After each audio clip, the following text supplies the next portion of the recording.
Chapter 5. The Last of the Blind Man.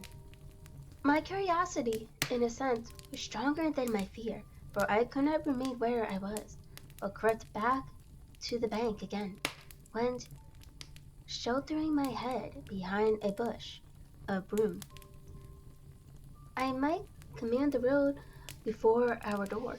I was scarcely in position ere my enemies began to arrive, 7 or 8 of them, running hard, their feet beating out of time, along the road, and the man with the lantern some pace in front.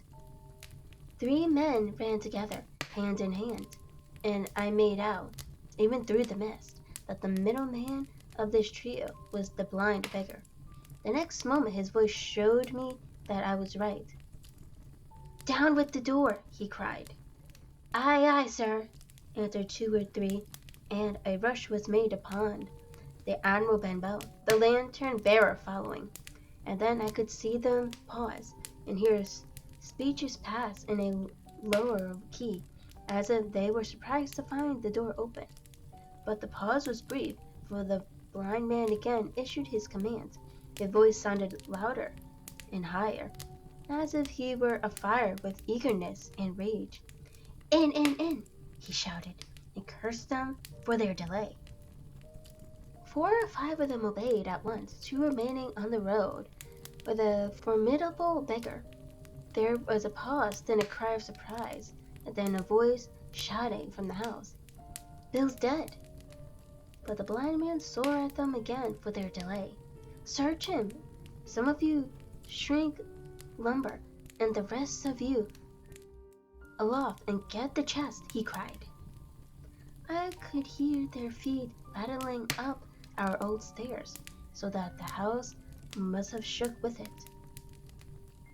Promptly afterwards, fresh sounds of astonishment arose. The window of the captain's room was thrown open, with a slam and a jingle of broken glass, and a man leaned out into the moonlight head and shoulders, and addressed the blind beggar on the road below him. "Pew!" he cried. "They've been before us. Someone turned the chest out alow and aloft." "Is it there?" roared Pew. The money's there?" The blind man cursed the money. "Flint's fist, I mean," he cried. "We don't see it here nohow," returned the man. "Here, you below there, is it on Bill?" cried the blind man again. At that, another fellow, probably him who had remained below to search the captain's body, came to the door of the inn. "Bill's been overhauled already," said he. "Nothing left.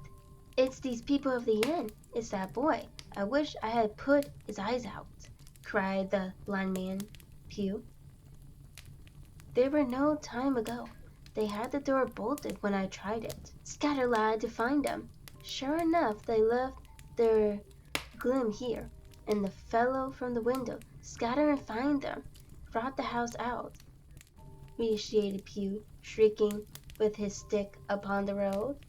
Then there followed a great to-do through all our old inn, heavy feet pounding to and fro, furniture thrown over, doors kicked in, until the very rocks re-echoed, and the men came out again, one after another, on the road, and declared that we were nowhere to be found.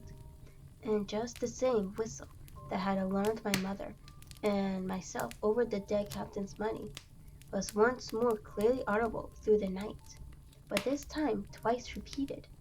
I had thought it to be the blind man's trumpet, so to speak, summoning his crew to the assault.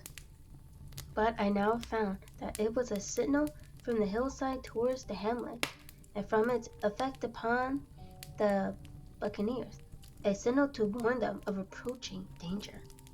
"There's Dirk again," said one. "Twice. We'll have to budge, mates." "Budge, you skulk," cried Pew. "Dirk was a fool and a coward from the first. You wouldn't mind him." "They must be close by." "They can't be far. You have your hand on it. Scatter and look for them, dogs."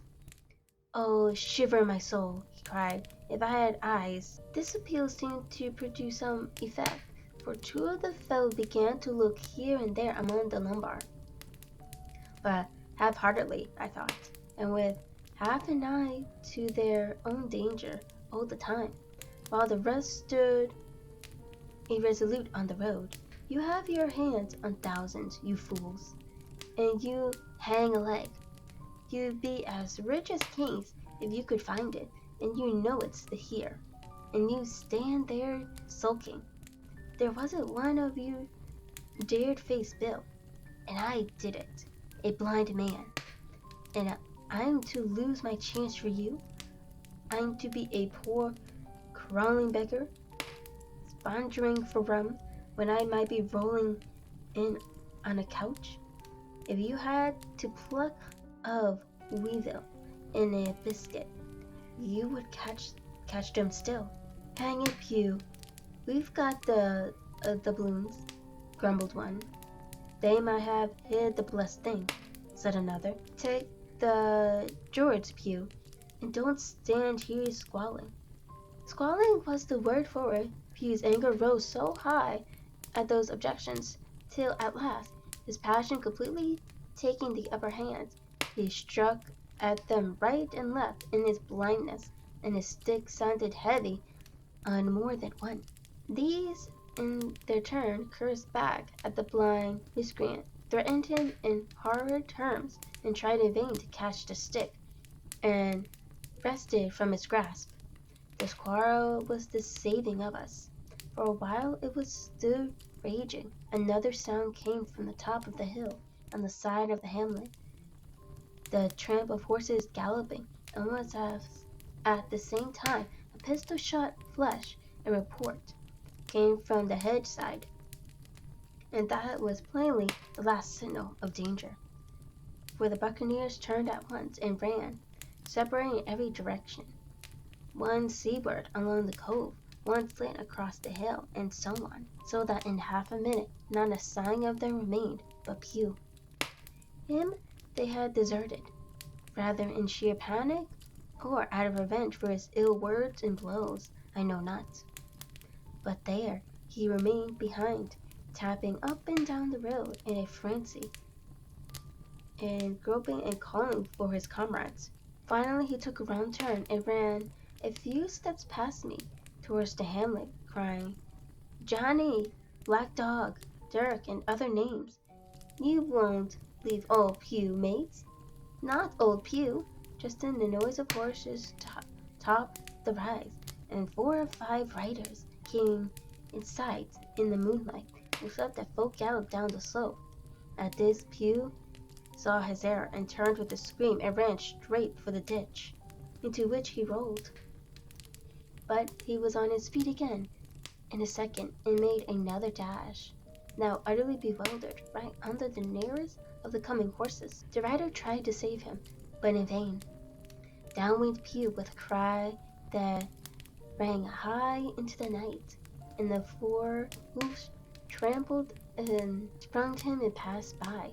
He fell on his side, then gently collapsed upon his face and moved no more. I leaped to my feet and hailed the riders. They were pulled up, at any rate, horrified at the accident, and I soon saw what they were.